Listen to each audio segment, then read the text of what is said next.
Alright everybody, this is just a video to showcase how you're capable of soloing every blue mage spell in the game.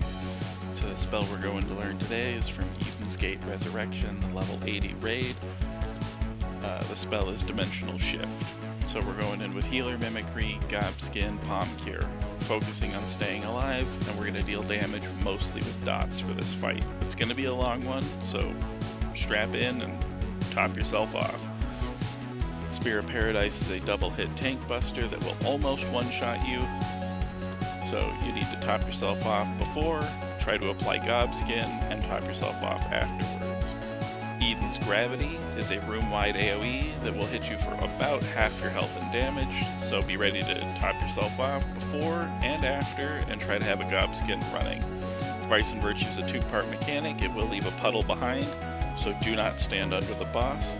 Then we're going to see this donut appear, run to the safe zone, get some DPS in while you can. You'll see me getting ready with a Dragon Force here. This mechanic of Vice and Virtue is a double hit that will one-shot you guaranteed if you don't mitigate it. I have Dragon Force running, I reapply Gob Skin before it goes off, I top myself off, and then I'm ready to top myself off again afterwards, because we go straight back to the Tank Buster, another double hit, top yourself off, try to apply Gob Skin. Even if you can do a Gob Skin between the two hits, that'll keep you alive, and in a much safer position. Pure Light is a corner attack. All you gotta do is move behind him. This is a great time to use Bristle and reapply all your dots, kind of burn through some cooldowns while you can. Just keep an eye on your mana pool while you're doing it. Use Lucid on cooldown pretty much the entire fight. Delta attack's pretty simple. We're just going to go to a corner and we're going to let this small AoE on us resolve. Immediately afterwards, he's going to go back to the center and you'll see him cast Dimensional Shift. This is a spell we are trying to learn. It will hit you for about half your health, so be ready to top yourself off. Try to go in with a Gob Skin. Right after that, Pure Beam. This is just going to be a frantic phrase of just avoid every line AoE and circle AoE. Try not to lose yourself in DPS time, just stay alive, and don't take any vulnerability stacks. Then we see another Pure Light cast. We gotta get behind him, but we gotta wait for all of these AoEs to resolve first. Once they do, we'll simply move behind him, get a little bit of DPS in, and he goes straight back to the middle, and this is going to be that heavy hitting AoE once again for about half our health. Top yourself off, because we got more bad stuff coming.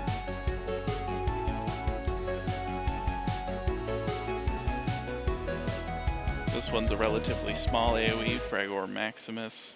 Just keep yourself above half and you should survive, and then we get a little bit of downtime to prep for the ad phase.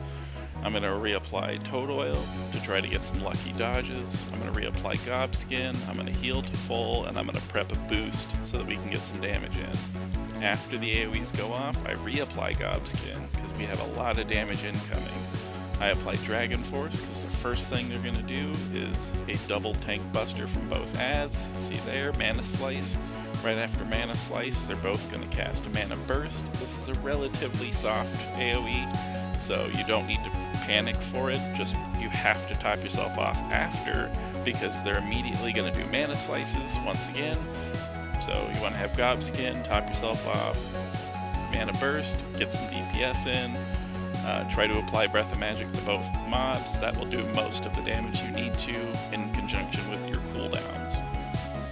You'll see that last Mana Slice there, and I kill both ads before they even start casting their Enrage, so you don't even need to focus on trying to get them down. Just, you want to be topped off before this thing cuts you out. Once this cutscene stops you from healing, you can't get any more healing. You need to be over about 16,000 HP to survive this mechanic, so right when the ads die, start casting a Palm Cure so you're topped off. And then we just get to sit back and watch the fireworks.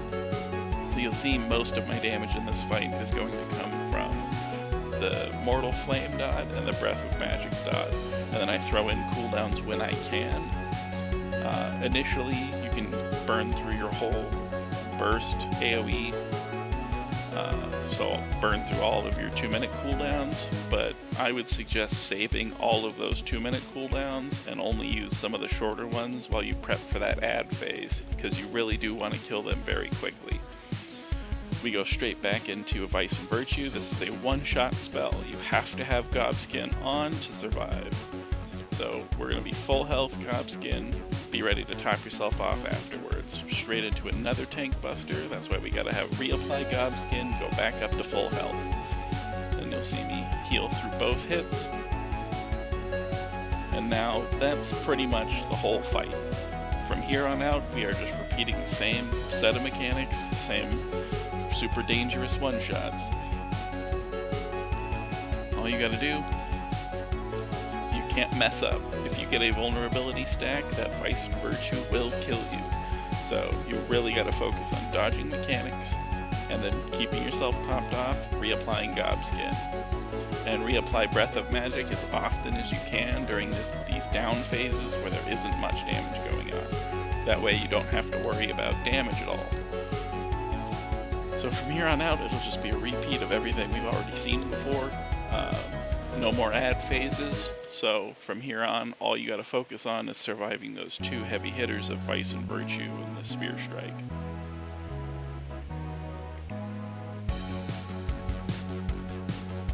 Alright, I'm gonna leave it here, and we'll just play out the fight to kind of show you how I handled it. You don't have to go fast. You've got 90 minutes to get this fight down. It took me 15. If you're missing some cooldowns, or if you're not as comfortable with your damage and you want to just focus on spam casting Gobskin, it might take you longer, but it doesn't matter. And even if it took you 20 minutes, that's going to be faster than forming a group. So, you know, happy Blue Mage, everybody.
Alright guys, this is the end of the fight.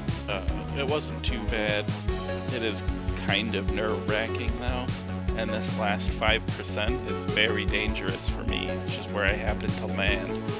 And all of these mechanics is I've still got the one-shot abilities that he's gonna do coming up, so I cannot try to push him over, because if I don't, I will get killed.